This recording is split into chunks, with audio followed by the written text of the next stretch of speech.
ॐ स्थापकाय च धर्मस्य सर्वधर्मस्वरूपिणे अवतारवरिष्ठाय रामकृष्णाय ते नमः। नमस्ते यतिराजाय विवेकानन्दसूरये सच्चित्सुखस्वरूपाय स्वामिने तापहारिणे। My dear Swami Dharmishtanandaji, Honorable Governor Sri R.N. Ravi அவர்களே மற்றும் டாக்டர் நல்லி குப்புசாமி அவர்களே, ஜஸ்டிஸ் திரு சந்துரு அவர்களே, திரு K.N. ராமசுவாமி அவர்களே, ஸ்ரீ எம் முரளி அவர்களே, Swami Isha Premanandaji, and other august guests online, and other devotees, brothers and sisters. We are glad to be here, that is in the Vivekananda Illam in Chennai, for the inauguration of the 10th Vivekananda Navaratri celebration. In this famous place called Vivekananda Illam. It was earlier called Ice House. Later on it was changed to Castle Karnan, and now it is called Vivekananda House. It was in this Illam Swami Vivekananda came and stayed for 9 days in 1897, 125 years back. And during that 9 days, he delivered famous lectures, the most famous of his lectures, which roused the whole country, which was sleeping. And we started very earnestly our fight for political independence. And in just 50 years, as he had predicted, we got our political independence in 1947. So that is a history that everyone knows. So here Swami Vivekananda stayed in this sacred place from February 6th to February 15th. On 15th he left to Calcutta by steamer. We should remember here that Swamiji arrived in Ceylon, which was part of India at that time. In 1897, Ceylon, Sri Lanka, was a part of India. Therefore, he arrived in India at Colombo, and then from Colombo he proceeded through Sri Lanka, delivered several beautiful lectures there, and then he arrived on 26th of January. I repeat, 26th of January, which is our Republic Day today. Swami Vivekananda landed in India after 4 years of successful carrying on his missions in the West, in USA and Europe, and he landed at Pamban on 26th of January. And Raja of Ramnad, Bhaskar Sethupathi, himself went and saluted him. He requested him to place his legs on his head before he placed his leg on this Mother Earth of Bharatvarsha, our Bharat country. So that was the great devotion the Raja of Ramnad had. And then from there, Swamiji proceeded, Mana Madurai, then Madurai. From Madurai he came to Kumbhakonam, Trichy, then Chengalpattu. Then he arrived at Egmore. He arrived that on the 6th of February. And the same day he reached the Vivekananda Illam and stayed here for 9 days. So these 9 days we have been celebrating after we got this Illam. It is a big history, separate history. This Illam was in somebody else's possession. At last it was under the possession of the government, and government was gracious enough to give it to us for establishing a cultural museum here on the life and teachings of Sri Swami Vivekananda and Indian culture. And so we got it. After we got it, then it became Swami Vivekananda Illam, a sort of a landmark in Chennai. So Swami Vivekananda arrived here on 6th February at Egmore station. From Egmore station to here, that is Vivekananda Illam, Marina, almost about 10 kilometers, 10 to 15 kilometers. 10,000 youths, they drew his horse carriage. They unharnessed the horses, they drew the horses by themselves. So much was the enthusiasm. An unprecedented welcome was given. And then he reached at that time this Vivekananda Illam was called Castle Karnan. So he arrived at Castle Karnan, and then 17 welcome arches were there on the way. And after his arrival, then on the 6th he arrived, 7th he gave reply to the public reception at the Victoria Hall. The same Victoria Hall itself, he delivered another 4 famous lectures. My Plan of Campaign, the Sages of India, Vedanta in its application to Indian life, and Future of India. He also delivered one at another place, public lecture, Work Before Us. These 5 lectures are so electrifying. You can't imagine the power they express. So he expressed himself, some of his best sentiments, and a sort of a encouraging slogan for the future youth of India. So India's revival is on, he said. India's revival is on.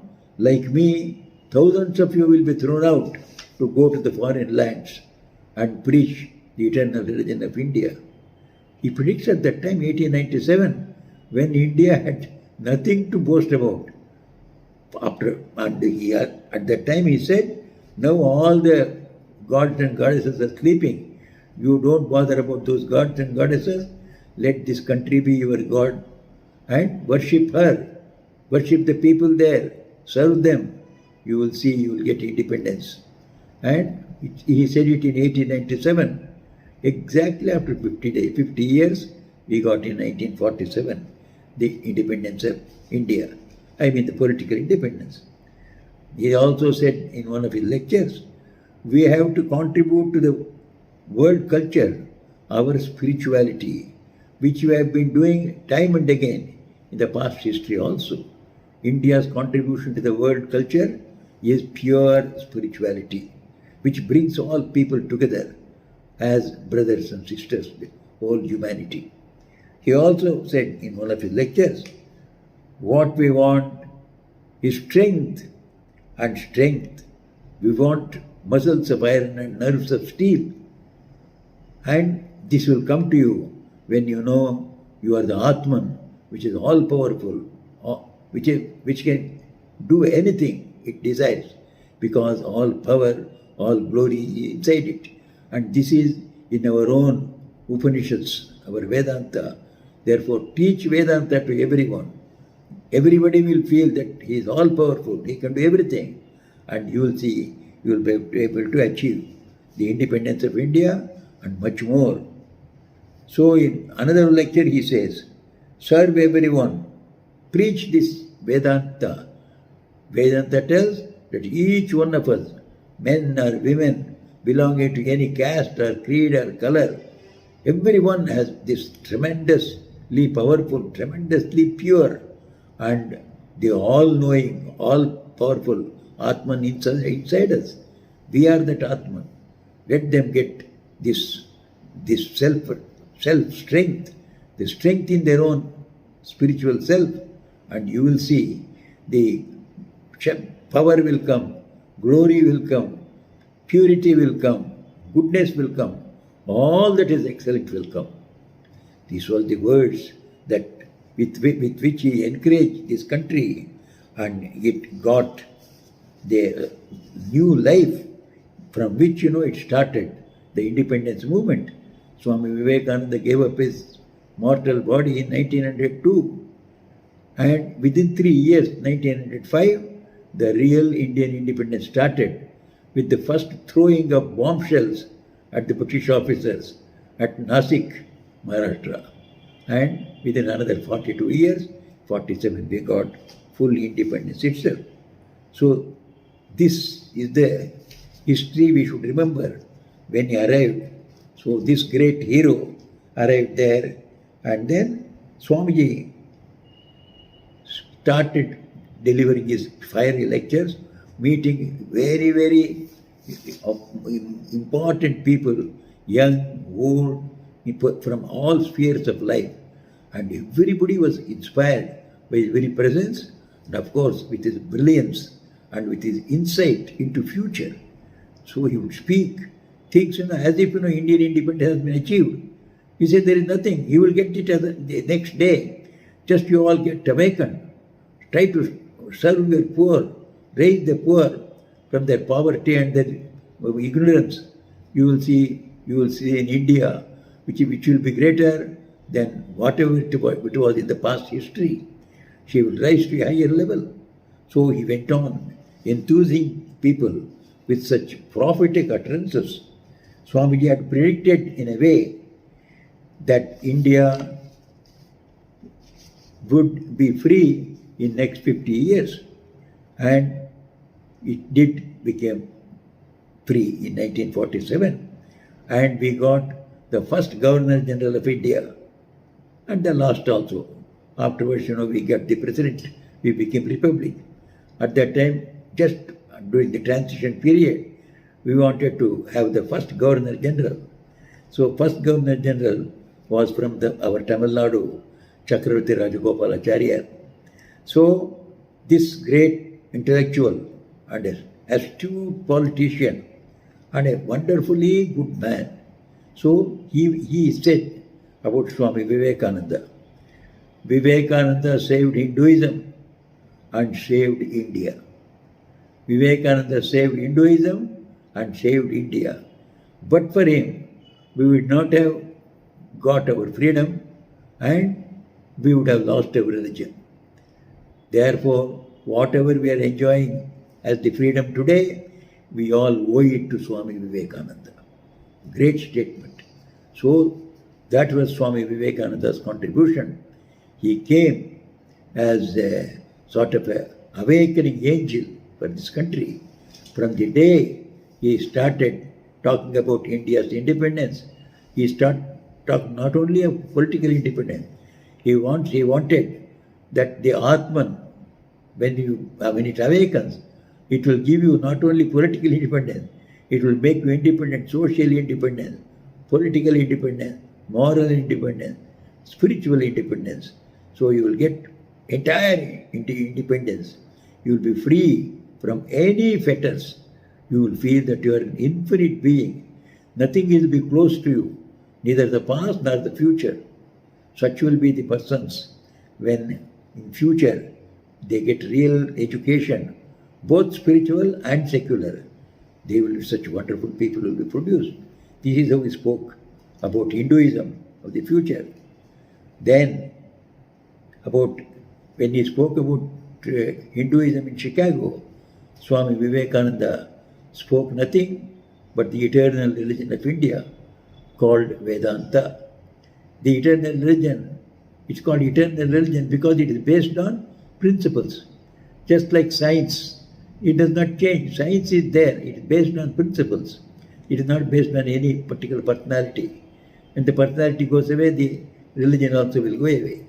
So Swami Vivekananda preached the eternal religion of India, which we have been following for the last 10,000 years at the shortest.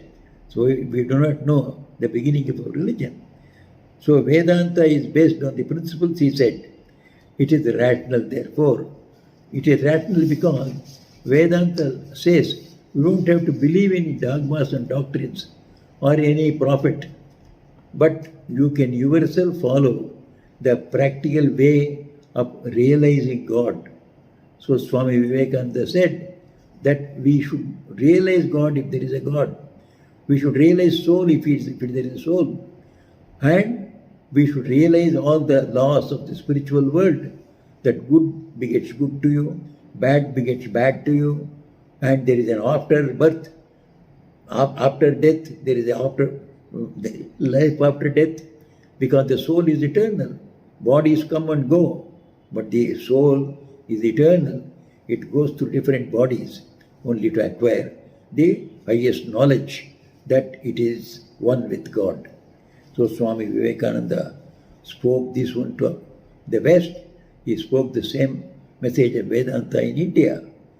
So today we find the effect of it. He was himself a great knower of God. He spoke out of experience. When he spoke about God, it was because he was himself a knower of God. So the effect of it is today 2 crore Americans are practicing yoga, and 140 countries all over the world are observing Universal Yoga Day, thanks to the great Swami Vivekananda. Swami believed in India's national life force is in its eternal religion. He said, as long as you hold on to this eternal religion and its development and its practicalization, and you live the life according to Vedanta, you are eternal. Nothing can destroy you. You will be an eternal nation. That is how we are. So it's 10,000-year-old nation. It is one of the youngest nations even today, with its enthusiasm bubbling. So Swamiji believed that India is going to rise again as a nation to great heights, to much greater heights than ever she was in the past. His benediction and blessings are on all of us. May we all follow him and make our country a great, strong, but peace-loving country. So it is to bring this message of Swamiji to common people year after year, day after day. So we are proud to be here in this Vivekananda Illam, conduct several activities for rousing people physically, intellectually, morally, and spiritually. So many programs are here, so we need not go into the detail, but this is the center where everyone sees something to grow, something to become better. So this Vivekananda Illam, so to bring people here and acquaint this building to them, acquainted them to the philosophy of Swami Vivekananda and the great benefits we are going to benefit from his teachings. We are conducting this Navaratri festival from 2013. This is the 10th Navaratri festival, and I give my benediction to this function for its successful completion, and I welcome and thank all the important invitees here. May you all have good time, very enriching time. Thank you all. Jai Ram Krishna, Jai Vivekananda. Om Shanti, Shanti, Shanti.